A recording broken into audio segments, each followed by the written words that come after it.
I wanted to give a little introduction to Bhakti Vijnana Maharaj for those that are present and also for the many that are unmanifest out there on the ether world. You can sit, Maharaj. Bhakti Vijnana Maharaj was born in Russia, and I don't want to embarrass him by praise, but he's a very brave person. He was, as a young, I think in your doctorate you were working on in chemistry at a major university in Moscow, became interested in Krishna consciousness, but he was interested in so many things as a young man, was picked up by the KGB and threatened repeatedly. And he thought, well, if the KGB is worried about Hare Krishna, there must be something in it. So it became a very serious practitioner of Krishna consciousness. I'm trying to capsulize everything in a short few seconds. He's a GBC emeritus, which means he served on our governing body commission for many years in Moscow and other parts of Russia. Very, very difficult time. He shepherded the devotees through that with bravery and kindness. He's an initiating spiritual master at ISKCON. And we're very fortunate to have him here. He's one of the most respected scholars in ISKCON. I'm not saying that lightly. He is one of the most respected scholars in ISKCON. So we're very, very fortunate to have Maharaj here. I never thought we'd actually get him to this small, remote corner of the world. And he brought his weather with him as well. So anyway, we're very fortunate to have Bhakti Vijnana Maharaj. Please listen carefully. We are constricted by the Sankirtan schedule. The Sankirtan devotees have to leave but at 8:30. But he'll also be speaking again tonight. And that talk at the Krishna Lounge, I think because we're expecting a larger crowd, we'll do that in the temple room. But that will start at 8 o'clock. And we're broadcasting that as well. Where's our man? All righty. Okay, Hare Krishna. Thank you very much. Thank you.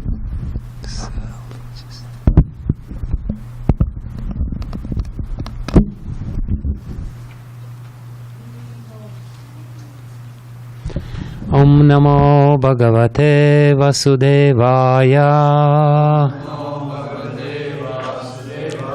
Om Namo Bhagavate Vasudevaya.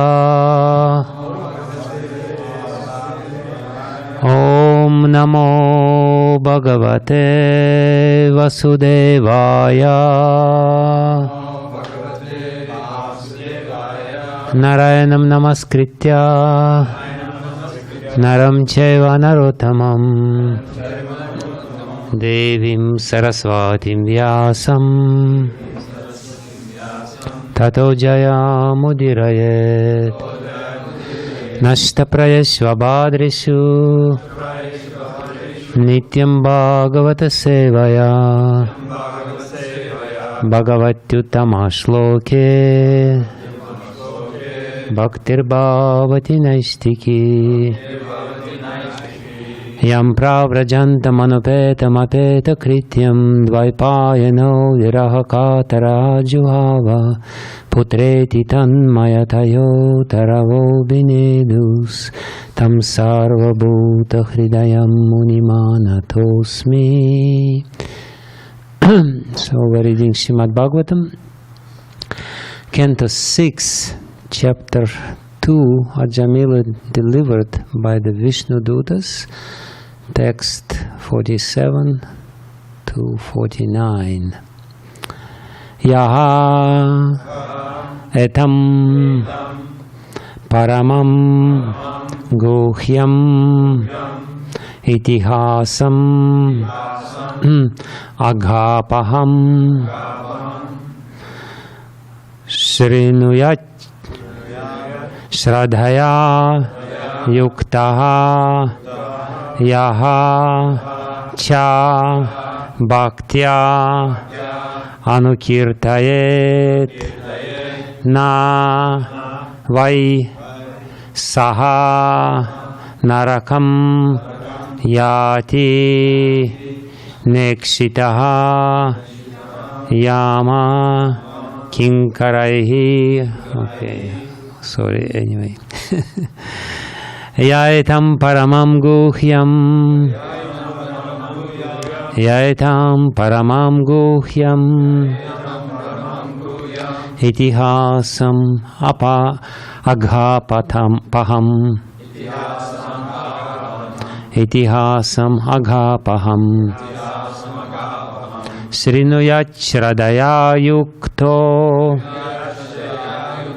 Srinuyat Shradaya Yukto. Yascha Bhaktyanu Kirtayet. Yascha Bhaktyanu Kirtayet. Yaitam Paramam Guhyam. Itihasam Aghapaham. Srinuyat Shradaya Yukto. Yascha Bhaktyanu Kirtayet. Yaitam Paramam Guhyam. Yaitam Paramam Guhyam. Itihasam Aghapaham. Shinuyat Shradaya Yukto. Yascha Bhaktyanu Kirtayet. Yaitam Paramam Guhyam. Yaitam Paramam Guhyam. Itihasam Aghapaham. Shinuyat Shradaya Yukto. Yascha Bhaktyanu Kirtayet. Yaitam Paramam Guhyam. Itihasam Aghapaham. Shradaya Yukto.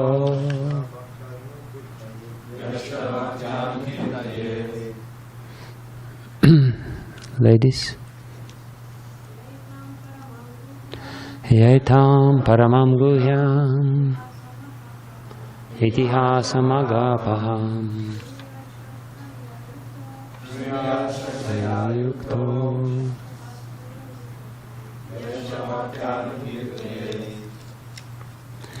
Yaha. Anyone who. Etam. This. Paramam. Very. Guhyam. Confidential. Itihasam. Historical narration. Agha apaham. Which frees one from all reactions of sins. Srinuyat. Hears. Shradaya. With faith. Yuktaha. Endowed. Yaha. One who. Cha. Also. Bhaktya. With great devotion. Anukirtayet. Repeats. Na. Not. Why? Indeed. Saha. Such a person. Narakam. To hell. Yati. Goes. Na. Not. Ikshitaha. Is observed. Yamakinkaraihi. By the order carriers of Yamaraja. Yadi api. Although. Amangalaha. Inauspicious. Martyaha. A living entity with a material body. Vishnuloke. In the spiritual world. Mahiyate. Is welcomed and respectfully received. So I will chant the second verse. 48. Navai sa narakam yati nekshito yamakinkaraihi yadi apyamangalo martyo vishnuloki mahiyate. Translation. Because this very confidential historical narration has the potency to vanquish all sinful reactions, one who hears or describes it with faith and devotion is no longer doomed to hellish life, regardless to his having a material body and regardless of how sinful he may have been. Indeed, the Yamadutas who carry out the orders of Yamaraja do not approach him even to see him.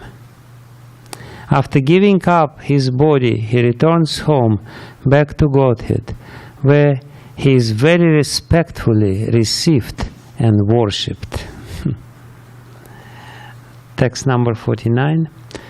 Mriyamano Harer Nama Grinan Putro Pacharitam Ajamilo Pyagat Dhama Kim Uta Shradhaya Grinan.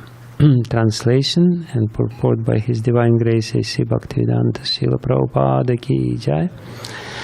While suffering at the time of death, Ajamila chanted the holy name of the Lord, and although the chanting was directed toward his son, he nevertheless returned home back to Godhead. Therefore, if one faithfully and inoffensively chants the holy name of the Lord, where is the doubt that he will return to Godhead? Purport.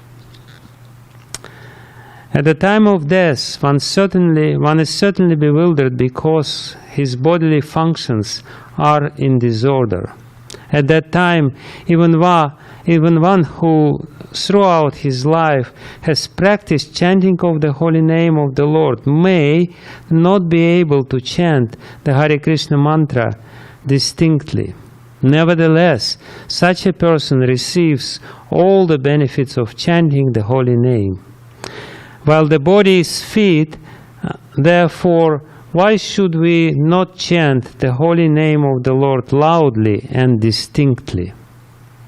If one does so, it is quite possible that even at the time of death, he will be properly able to chant the holy name of the Lord with love and faith. In conclusion, one who chants the holy name of the Lord constantly is guaranteed to return home back to Godhead without a doubt. There is also additional supplementary note to this chapter. It's quite long. Srila Vishwanatha Chakravarti Thakur's commentary to text 9 and 10 of this chapter form a dialogue concerning how one can become free from all sinful reactions simply by chanting the holy name of the Lord. Someone may say, it may be accepted that by chanting the holy name of the Lord one becomes freed from all the reactions of sinful life. However, if one can commit sinful acts in full consciousness, not only once but many, many times, he is unable to free himself from the reactions of such sins, even after atoning for them for 12 years or more. How is it possible then that simply by once chanting the holy name of the Lord, one immediately becomes freed from reactions of such sins? Srila Vishwanath Chakravarti Thakur replies by quoting verse 9 and 10 of this chapter. The chanting of the holy name of Lord Vishnu is the best process of atonement for a thief of gold or other valuables, for a drunkard, for one who betrays a friend or relative, for one who kills a brahmana, or for one who indulges in sex with the wife of his guru or another superior. It is also the best method of atonement for one who murders women, the king or his father, or one who slaughters cows, or for all other sinful men. Simply by chanting the holy name of Lord Vishnu, such sinful persons may attract the attention of the Supreme Lord, who therefore considers, because this man has chanted my name, my duty is to give him protection. One may atone for sinful life and vanquish all sinful reactions by chanting the holy name, although this is not called atonement.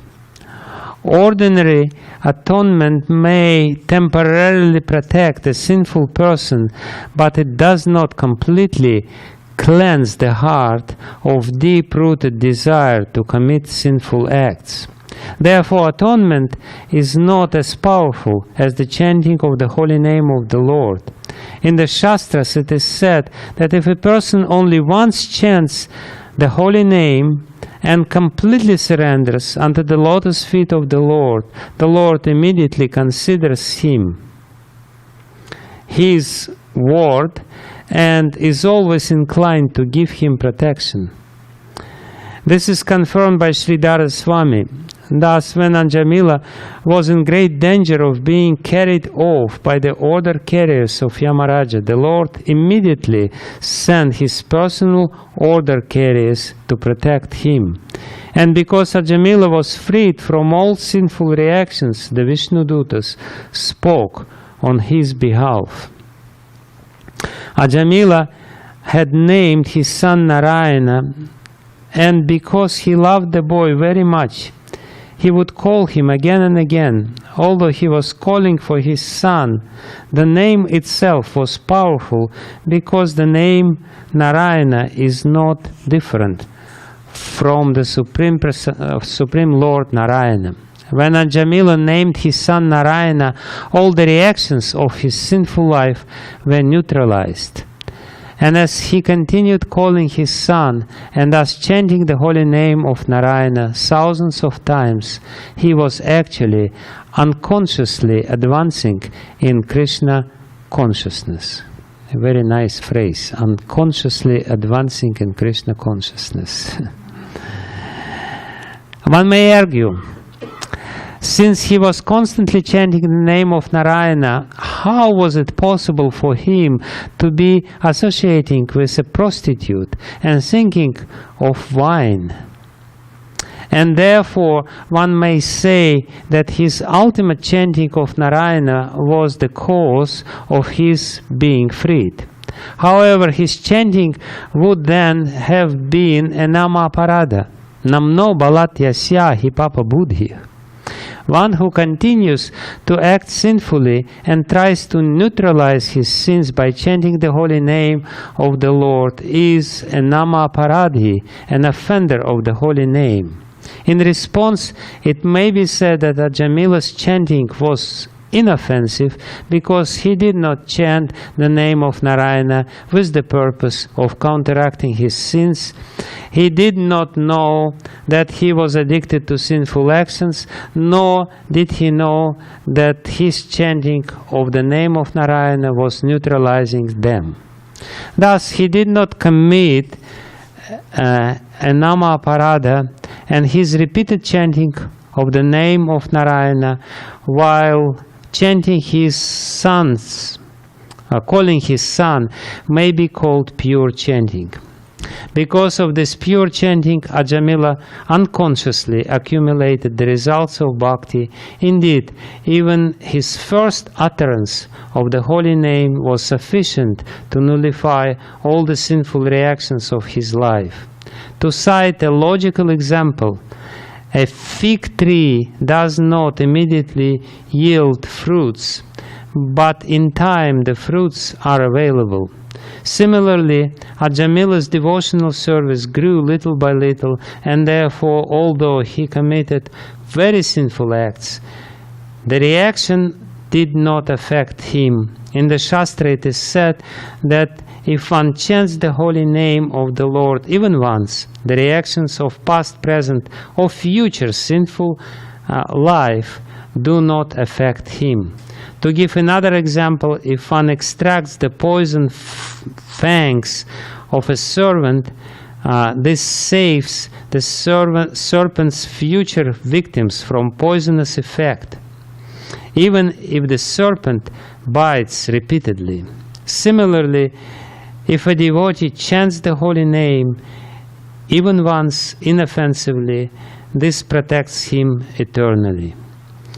He need only wait for the result of the chanting to mature in due course of time. Srila Prabhupada ki jai. Thus end the Bhaktivedanta purports of the 6th canto, 2nd chapter of the Srimad Bhagavatam, entitled Ajamila delivered by the Vishnu Dutas. Namo Vishnu Padaya Krishna Prasthaya Bhutale Srimate Bhaktivedanta Swamini Namine Namaste Saraswati Devi Gauravani Pracharine Nirvishesha Sunyavadi Paschatyadesha Dharine Shri Krishna Chaitanya Prabhu Nityananda Advaita Gadadhara Sivasadi Gaura Bhakta Vrinda Hare Krishna Krishna Krishna Hare Hare Hare Rama Rama Rama Hare Hare Yantah pravishya mama vacham imam prasuptam sanjivayata kila shakti darak svadam nanyamscha hasta charana shravanatva gadim pranannamo bhagavate purushaya tubhyam svasyastu vishwasya kalak prasidatam dayantu bhutani shivam mithodya manascha badram bhajata tadoksaje aveshyatam nomati rabhyahai tuki. So that's the conclusion of one of the most prominent and important stories of the whole Srimad Bhagavatam, Ajamila Katha. The 6th canto of Srimad Bhagavatam, according to Krama understanding of the structure of Srimad Bhagavatam, is related to Poshanam, topic of Mahapurana. Poshanam means nourishment.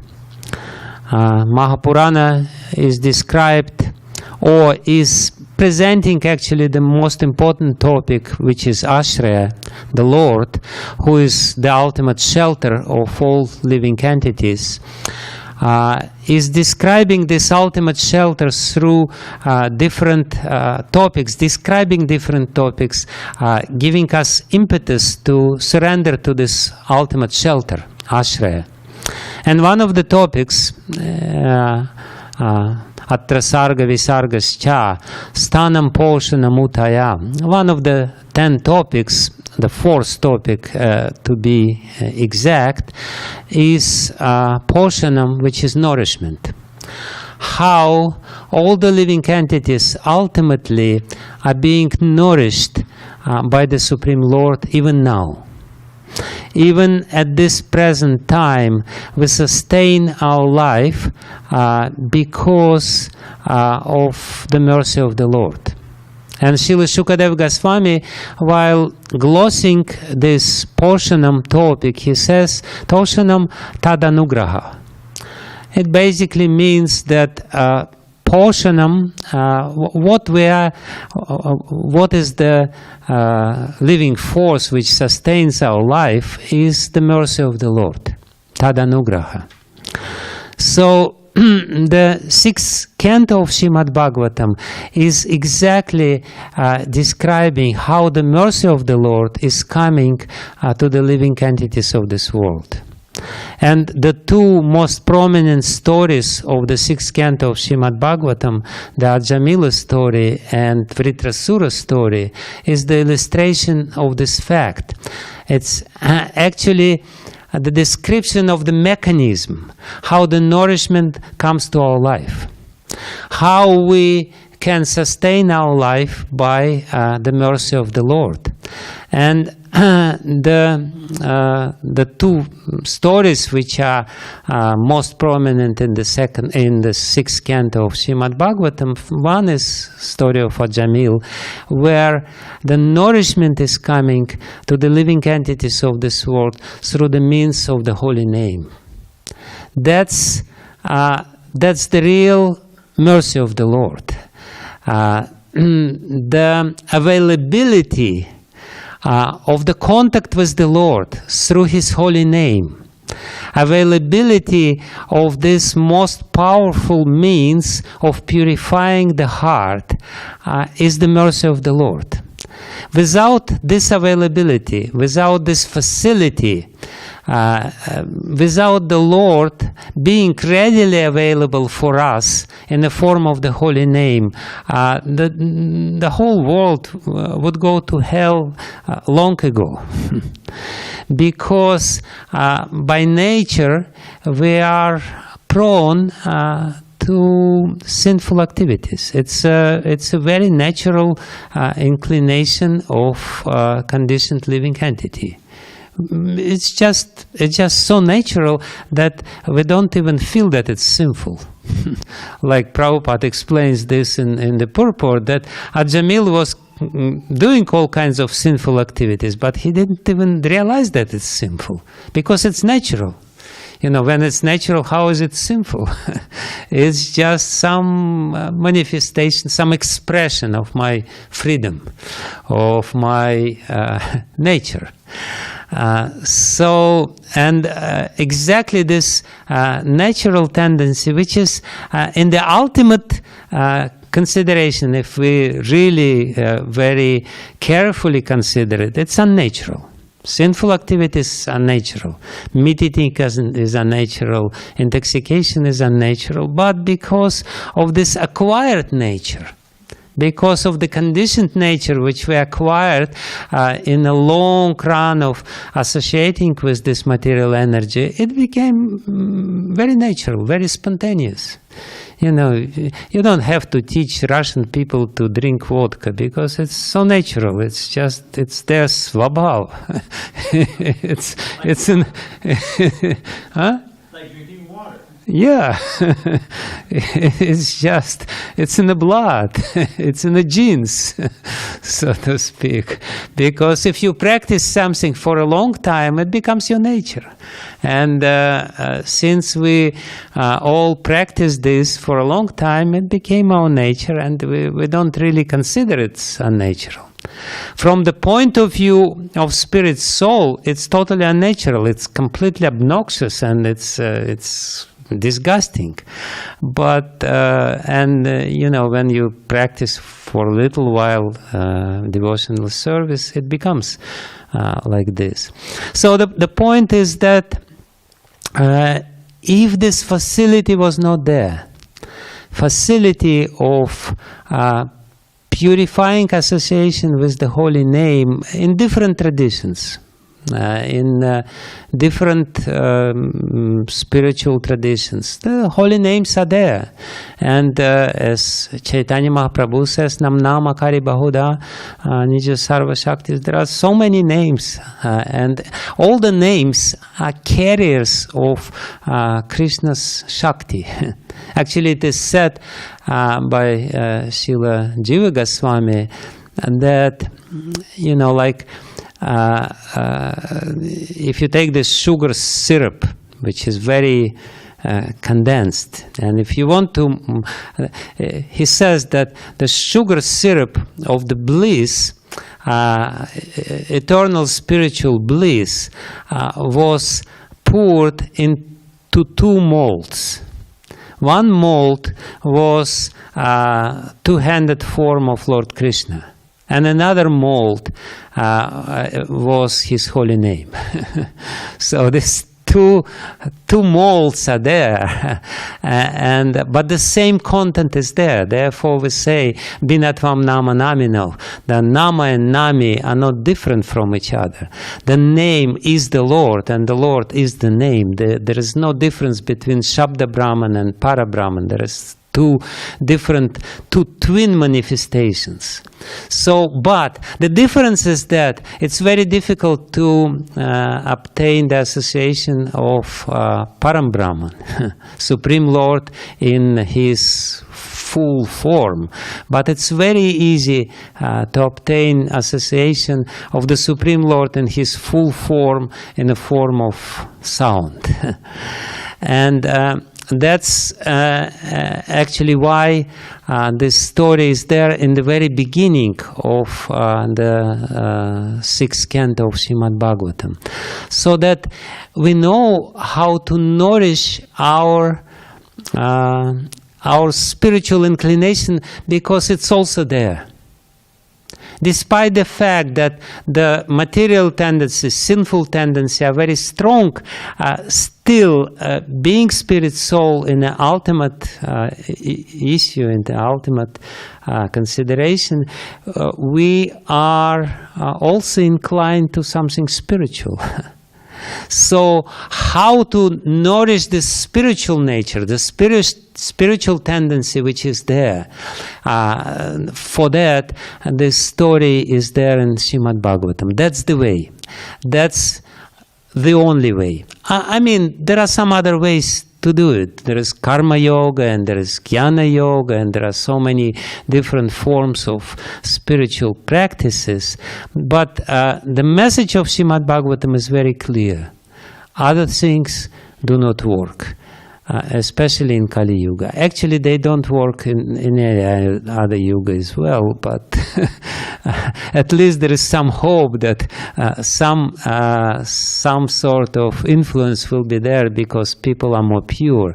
But in Kali Yuga, Hare Nama, Hare Nama, Hare Nameva Kevalam, Kalu Nastyeva, Nastyeva, Nastyeva Gatiranyatha.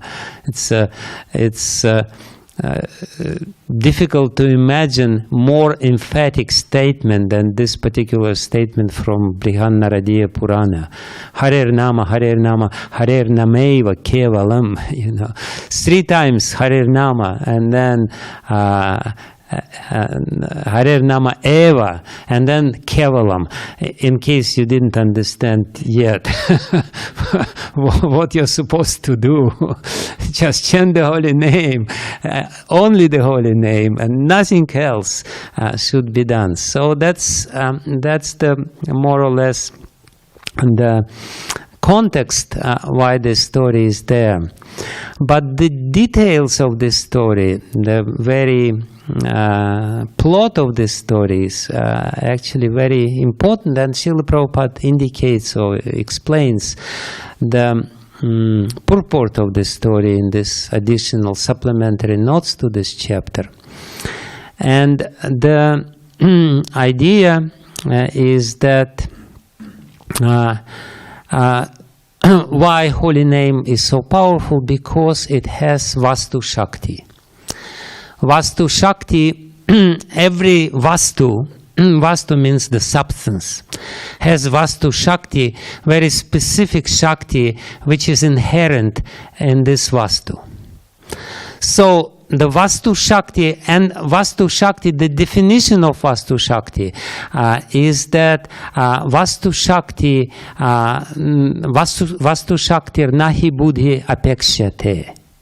Vastu Shakti, to act upon something, the Vastu Shakti is not dependent on the buddhi, on the consciousness of a person who is associating with this particular substance. It doesn't matter what is your consciousness, whether you are offensive or not, whether you're sinful. Still, Vastu Shakti will act upon you. The simple example is the Vastu Shakti of the fire is to burn. And it doesn't matter whether you believe in Vastu Shakti of the fire or you don't believe. You may say, I don't believe that fire will burn, and you put your hand, and lo and behold, it still burns. Because that's the nature of Vastu Shakti. Vastu Shakti does not depend on your buddhi, on your intelligence. Does not depend on your consciousness. It acts in every condition while you are associating with them. And this whole story, this initial part of the story, is illustrating this. In fact, Shukadev Goswami, while describing this story, he even says that whether you believe or not in the power of the medicine, the powerful medicine will act upon you.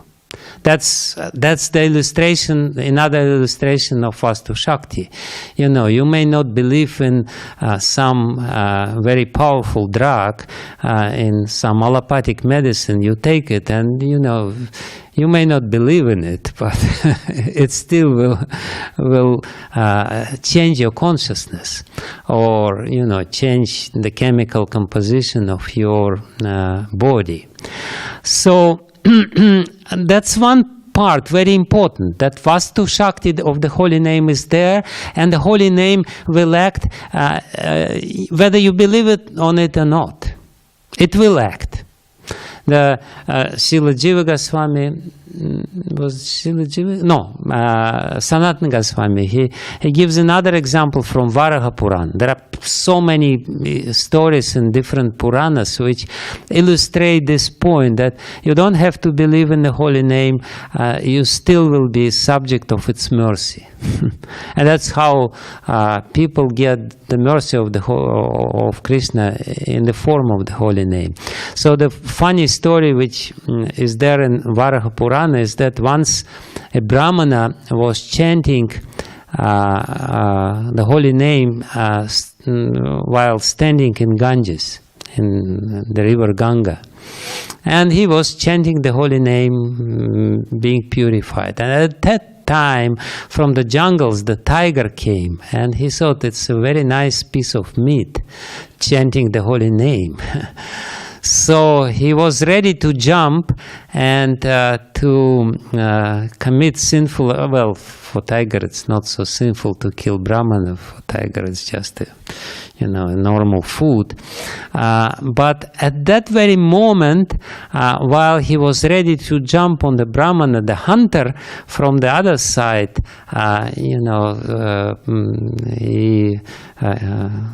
with his arrow, he killed this tiger. And because at the moment of death, the tiger was hearing the sound of the holy name emanating from the lips of a Brahmana who he didn't have time to eat yet. Of course, maybe eating would also be purifying for him, because it's such a meat free from sinful reactions. But anyway, because he heard this dim reflection of the holy name touch his ears, he immediately was liberated. The tiger became, I don't know, Manjari. I don't know if that was the case. But anyway, he went to Vaikuntha, to the spiritual world. So this story, and many other stories, innumerable other stories in Puranas, they illustrate this point that there is Vastu Shakti. But in case of Ajamil, why this story didn't end? This is the specialty of Srimad Bhagavatam. In other Puranas, the story ends there. In other Puranas, the whole story is that, you want liberation, here is the way to get liberated. Just chant the holy name even once, no problem. Just try to do it wholeheartedly, you're saved. But this is not the case of Srimad Bhagavatam. Srimad Bhagavatam is not satisfied with liberation. The very point of Srimad Bhagavatam is not to provide liberation from the sinful activities, but to give the love of God. And therefore, the story of Ajamila didn't end when Vishnudutas and Yamadutas quarreled a little bit with each other, and ultimately Vishnudutas free Ajamil, and Ajamil came back to his body. So, in case of tiger, or the crow, or whatever, or little rat who lit the deepa for the Lord, they were immediately liberated. But Ajamil, while having this near-death experience, very vivid near-death experience, And actually it is said in Srimad Bhagavatam that Ajamil wanted to say something, but he couldn't because he was about to die.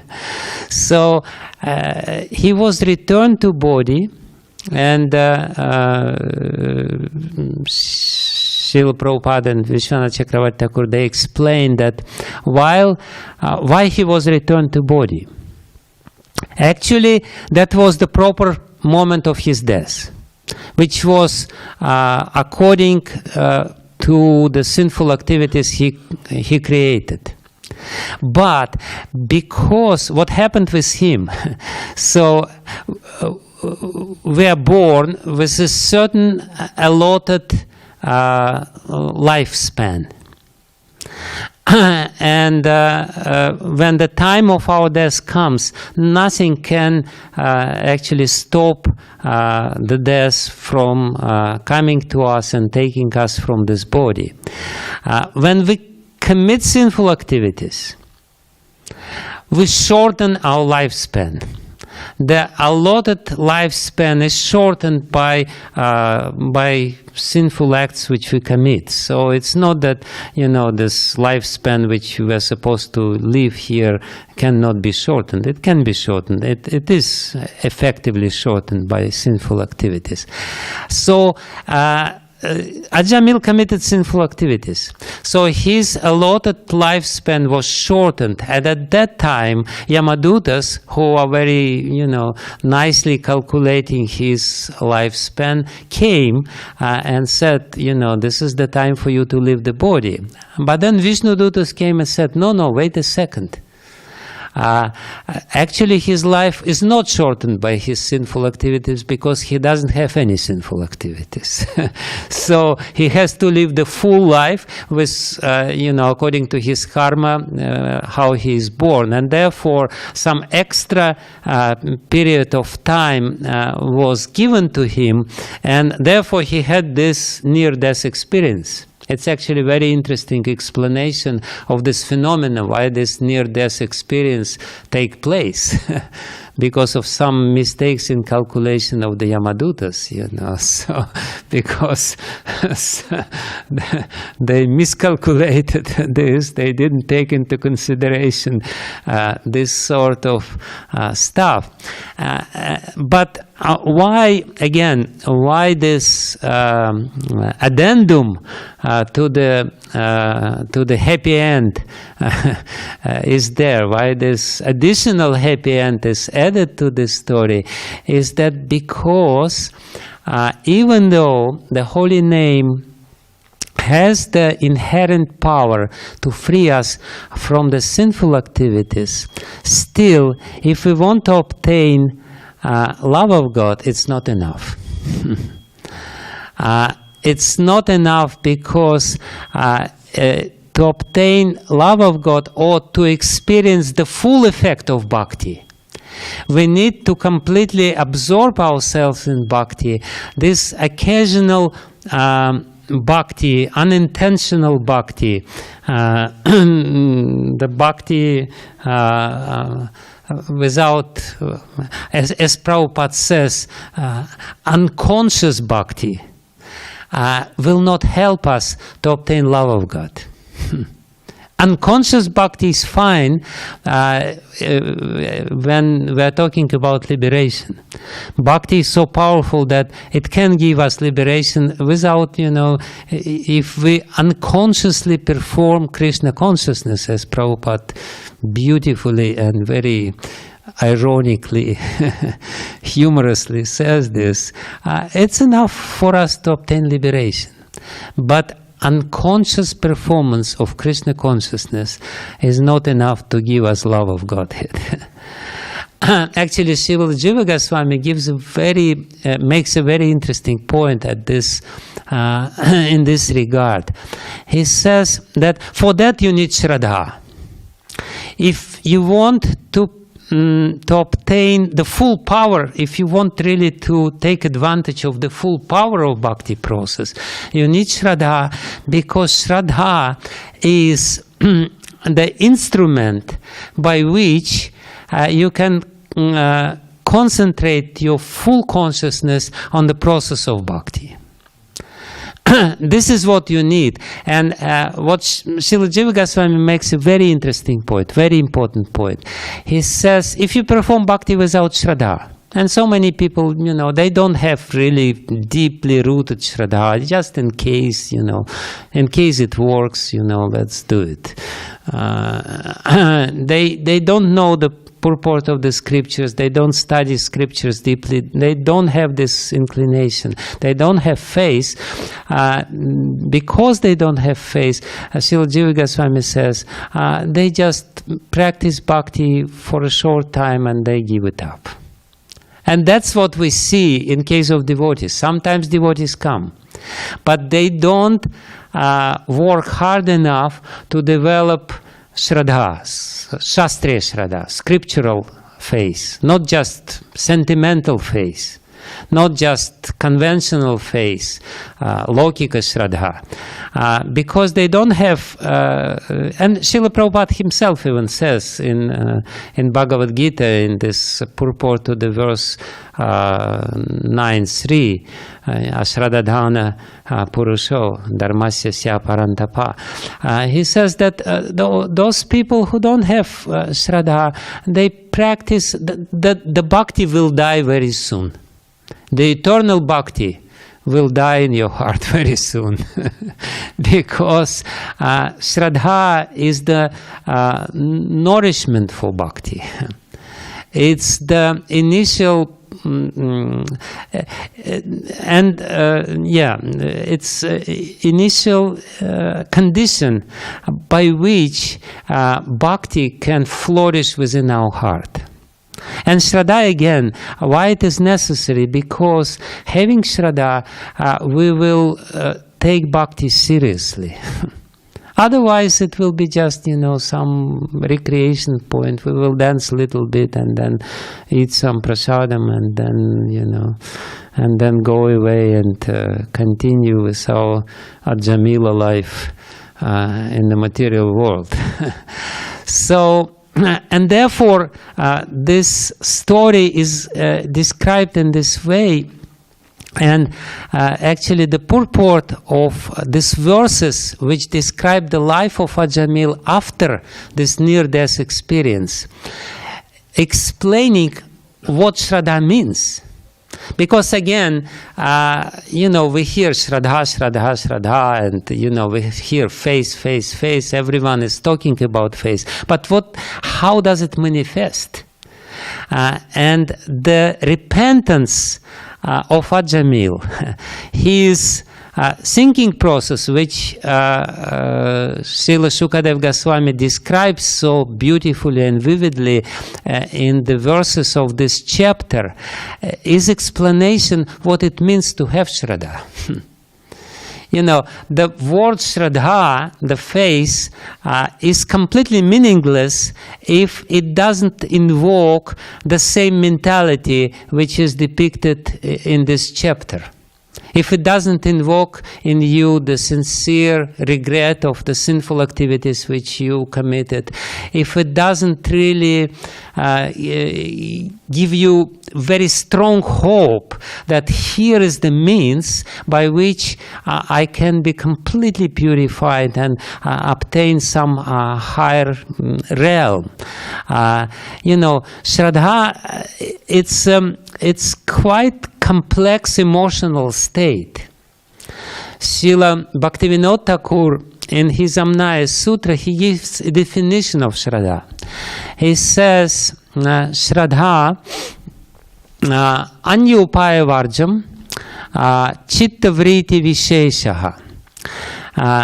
That's the first part of his definition. Shraddha, the faith in the process of bhakti, is Chitta Vritti Vishesha, is a special state of your consciousness, is a special state of your heart. It definitely, this definition definitely rings creates the connotation with the definition of yoga. In Patanjali Yoga Sutras, it is said that Chitta Vritti, yoga's Chitta Vritti Nirodha. Yoga is the complete elimination of Chitta Vritti. the complete elimination of your mental activity. Bhaktivinoda Thakur says, no. Bhakti yoga does not imply and does not even require the chitta-vritti nirodha. Bhakti yoga, for its performance, require chitta-vritti vishesha, very special sort of your chitta-vritti, very special sort of your consciousness, of your heart, condition of your heart. And Bhaktivinoda Thakur then explains in the next sutra, he explains what is this special inclination or special condition of your consciousness which can be called Shraddha. And, for us aspiring practitioners, those who are trying to practice bhakti, this definition is very important. He says, he gives a very simple definition. He says, sa sharanapati lakshanaha. This definition, because see, here, it's very difficult to define the condition of your heart. How do you define? He says it's a special condition of your heart, special state of your consciousness. So, but then he says how this internal state of your consciousness manifests externally. In the next sutra, he says, Sa Sharanapati Lakshana, the external manifestation of faith, by which you can judge whether you yourself or other people have faith, has this lakshana of Sharanapati or Sharanagati, which we know there are 6 limbs of Sharanagati. Anukulyasya sankalpah pratikulyasya varjanam rakshishaditi vishvasa goptritva varanam tatha atmanikshepa karpanye.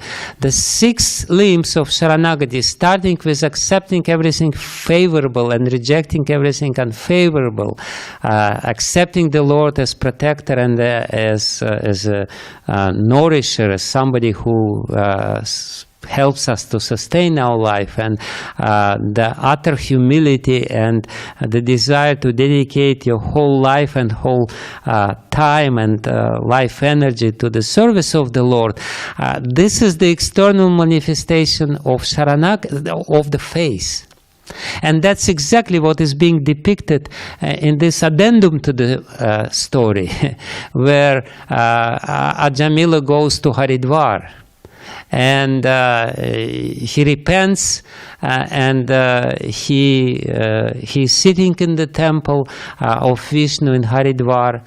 Actually, there is still Ghat in Haridwar, where Ajamil was performing his bhajan for the rest of the life.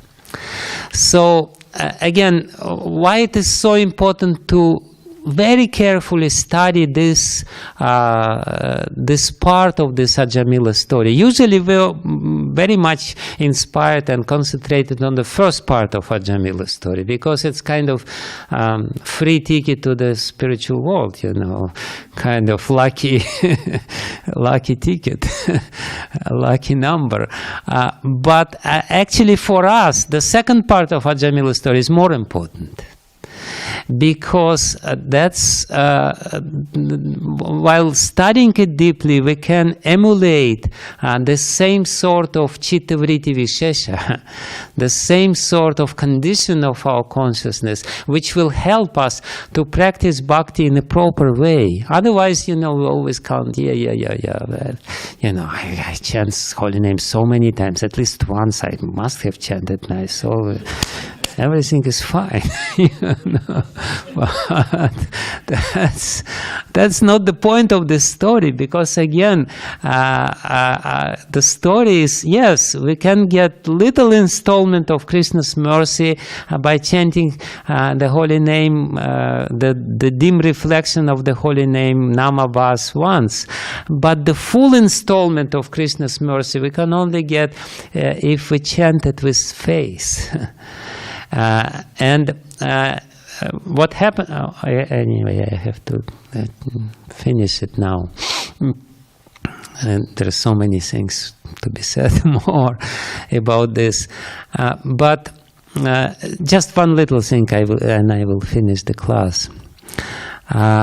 So Srila Prabhupada explains, while paraphrasing and shortening very elaborate purport, very mighty and powerful purport of Vishwanath Chakravarti Thakur to the verses 9 and 10 of this chapter. He's condensing this very much and giving the gist. So one very interesting point which is raised by Srila Prabhupada here in the purport: how is that possible that Ajamil chanted the holy name in a pure way and still continued with his sinful life? And what is the mechanism of this? And how does it go together? And we know Vishwanath Chakravarti Thakur explains that this is just, the analogy with the tree which doesn't bear the fruit immediately, and there is some, he was not really doing it in a sinful way. Srila Jiva Goswami explains it slightly differently, but in a very beautiful way. It's a very beautiful explanation. He says that, how does the two things, one is bhakti, which is completely spiritual, and another one is our material mind full of sinful tendencies. How do they combine together? And what is the mechanism of their combining together, and how ultimately the bhakti becomes victorious over the sinful tendencies in the mind. And that's very important for us, which can clearly see this phenomenon within our heart. We have some faith, we're practicing bhakti, at the same time sinful tendencies are still there in the mind. So Srila Jiva Goswami explains, answering the question, how do they mix the bhakti and the sinful tendencies? He says they don't mix. He says the bhakti exists in your consciousness, and the sinful tendencies also exist in your consciousness simultaneously. But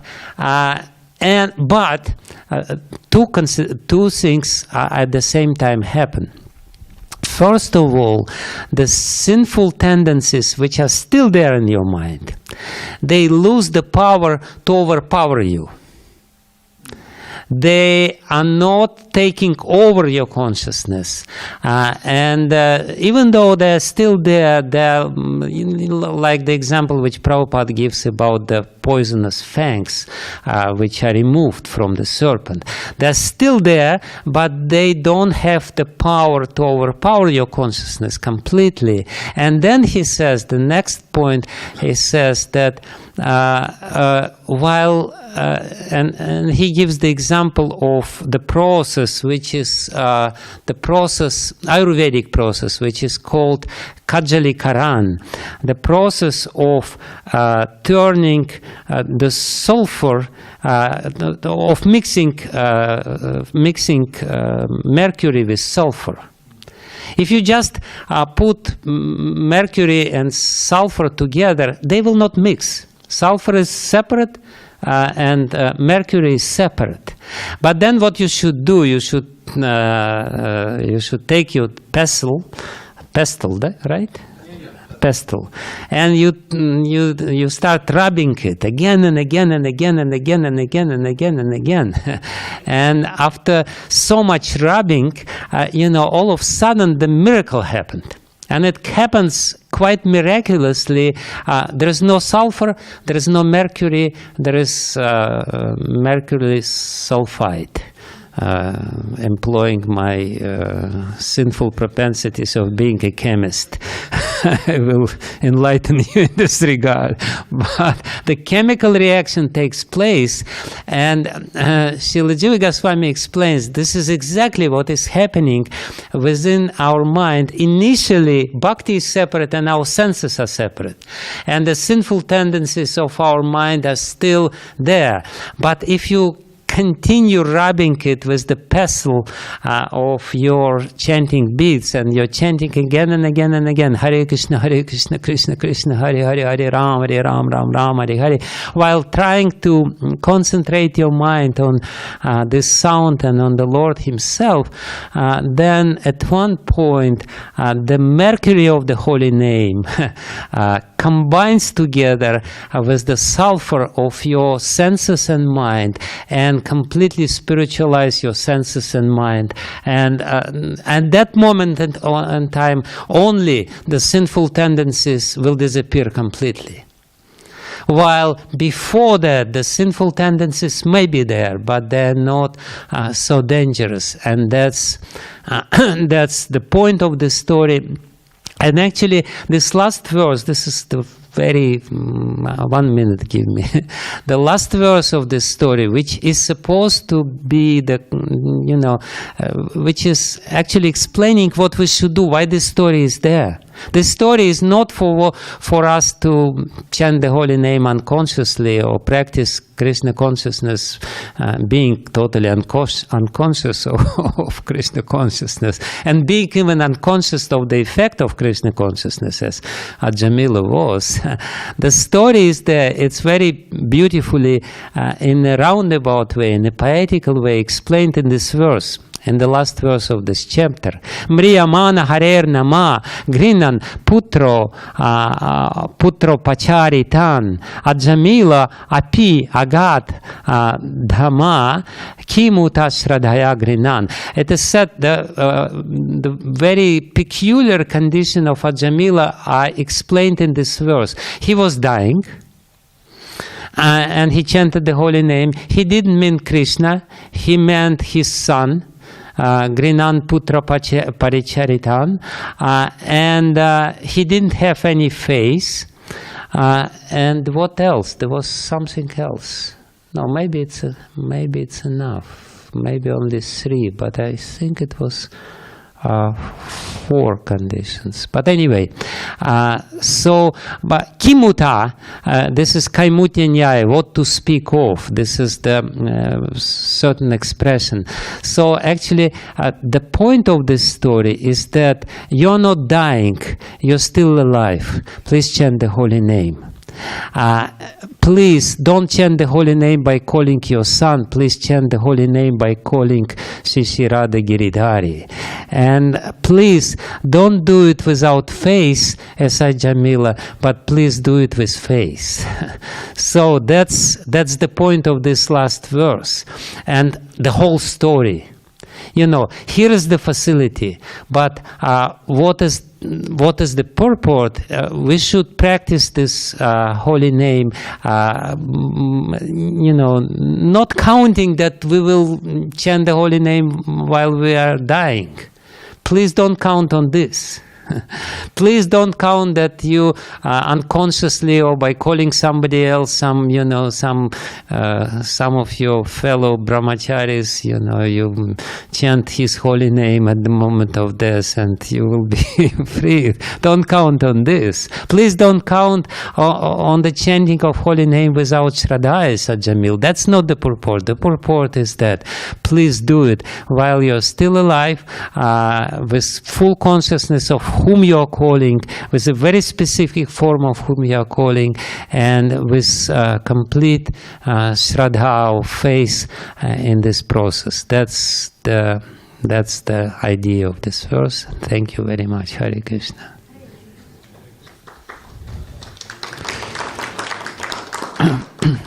So, I'm sorry for being so late. What to do? I mean, that was an excellent class. It generated so many questions. Now, I had the good fortune of meeting with you this afternoon, and I noted a whole bunch of things I want to ask you.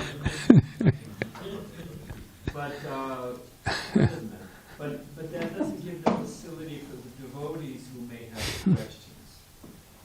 Vijay, I don't mean to put you on the spot. Continue. But, well, let's I think we could take questions for maybe another 10 minutes. It's Do fine. devotees have questions? I've got a second chance. intended.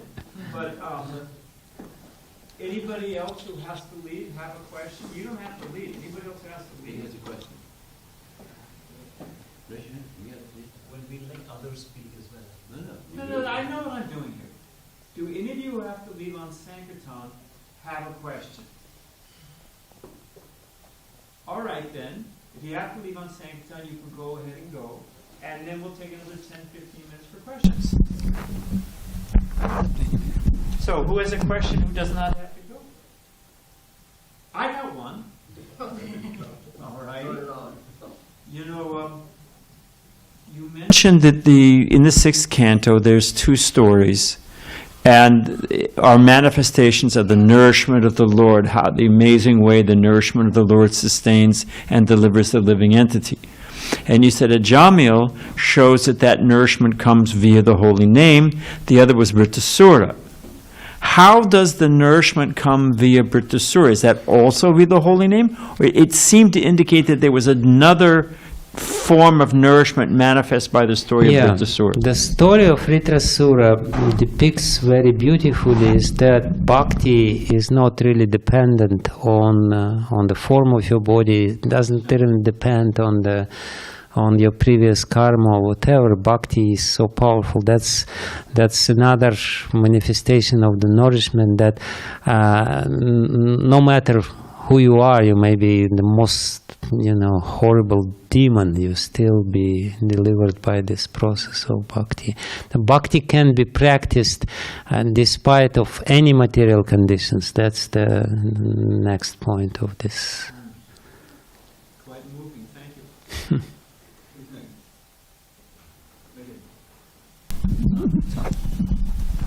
Hare Krishna Maharaj.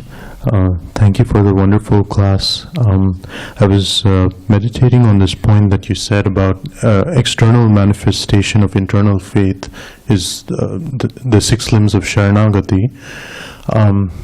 As a neophyte, I can only judge someone's faith by looking at their externals. And so in my practice, I try to practice the 6 limbs even though I don't have faith. So is it that in the Vaidhi Sadhaka level, especially in the beginning, one practices externally those 6 limbs so that internal faith comes? Or how does that internal faith come? See, you cannot practice it externally if you don't have any faith. You must have some faith. It's just Sharanagati is such a... Sharanagati, it's a very deep thing. It's multidimensional.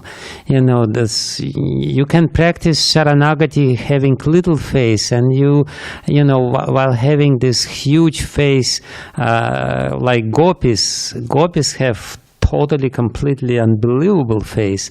They also practice Sharanagati. So, but your practice of Sharanagati and their practice of Sharanagati will be slightly different, right? But still it's Sharanagati.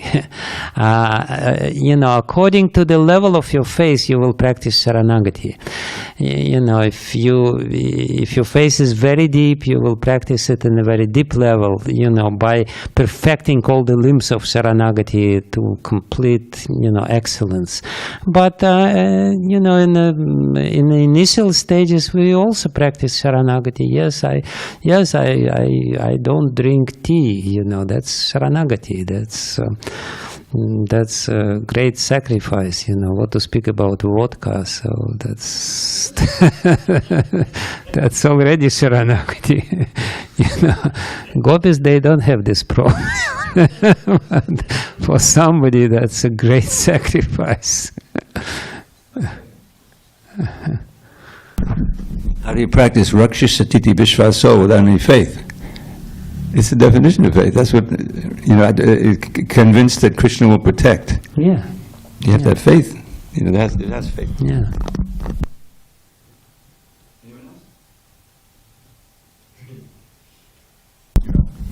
Yeah, I was wondering,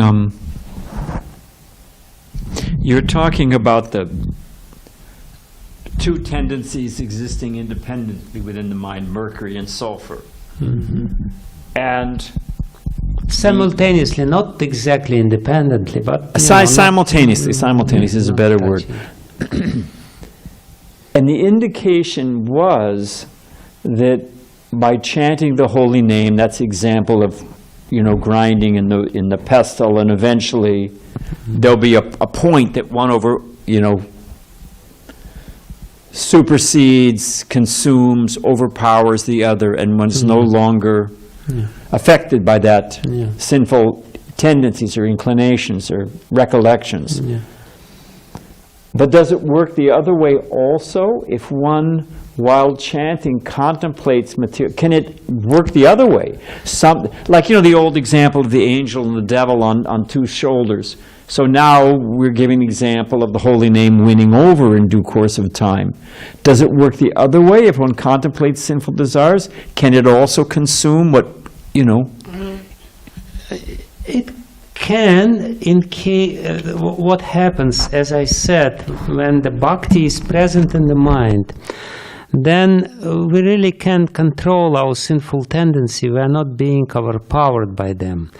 But despite this ability not being overpowered by them, if we surrender to them just for not necessarily curiosity's sake, but because of the lack of faith, we still hope that by performing sinful activities we become happy. If this sort of idea comes to our mind and we start practicing sinful life, even though we are not really pushed, we are not really forced to do it. The difference is that, the normal quote-unquote people, they're forced to do it. They have no chance. They have no choice, they have to do it. Devotee has the choice, and if he chooses to practice sinful life, again, without really being pushed in a very strong way, and gradually gives up this bhakti processes. Yes, it happens, but that's exactly the point which I made. That only happens if you don't have shraddha. If the shraddha is very strong, then you know that I will not be happy by exercising my sinful nature. The happiness is a completely different ball game. It's a completely different stuff. Having the faith, because I'm thinking about what's the difference between an accidental fall down and like a willful fall down. So just let me say it, because I want you to correct me. So it's, if the shraddha, one of the aspects of shraddha is thinking, no, you may have the inclination or the remembrance, but you know that there's really no taste there. There's nothing happening there.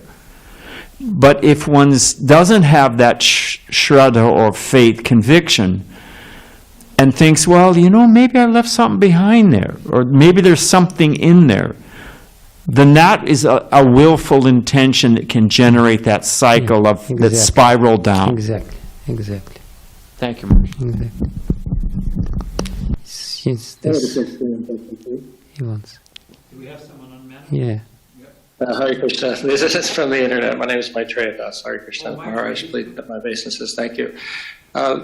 In speaking of Shraddha, in English we just have this one word, faith, and it can represent the faith by which one takes to the path, enough faith to at least begin practicing. And then when one begins to practice with that faith, then the faith can deepen, it can be nourished, and one can develop a taste for the holy name, and that reciprocation can further and further deepen one's faith. And then there's the verse in the Gita where Krishna cautions Arjuna, if you act through false ego, not hearing me, you will be lost.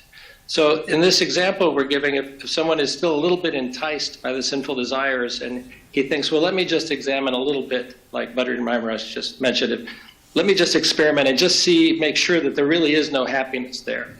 that could be enough to derail us for some time, as we saw in the case of Ajamil, and have very unpleasant experiences.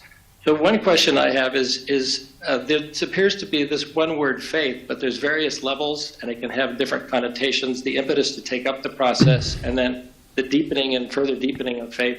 Where can we study more about this phenomenon of deepening faith and how that happens? Thank you. Again, in Bhakti Sandarbha, Srila Jiva Goswami explains what is the specific meaning of the word faith in this particular case or in this regard.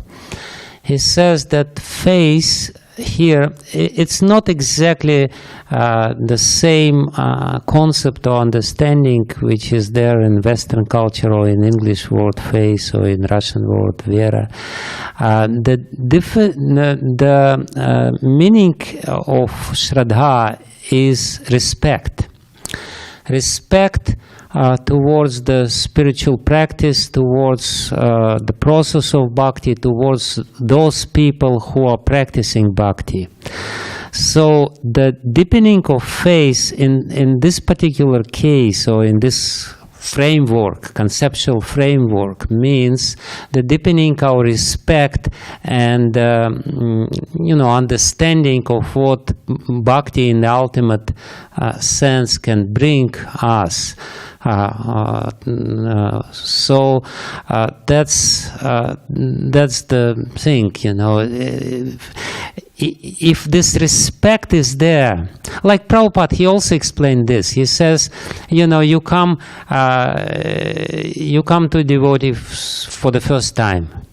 And you kind of like these people, they are innocent people, you like their faces, bright faces, you like prasadam. He says that's when Shraddha comes to your heart. Because you feel the respect towards these people, you're respectful to them.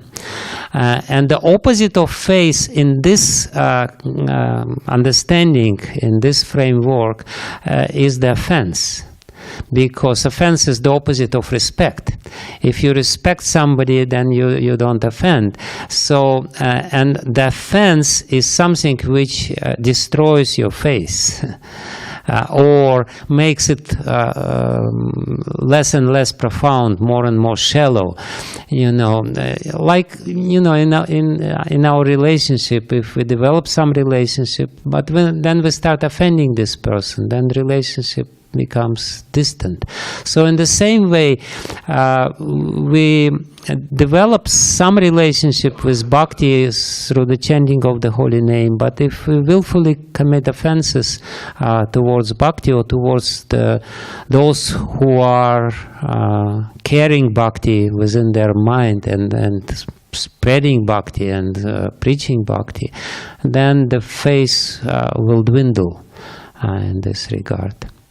But Bhakti Sandarbha is definitely a very interesting description of this phenomenon. Jai, thank you so much. I think we should wrap up there, Marsh. It's fine. It's fine.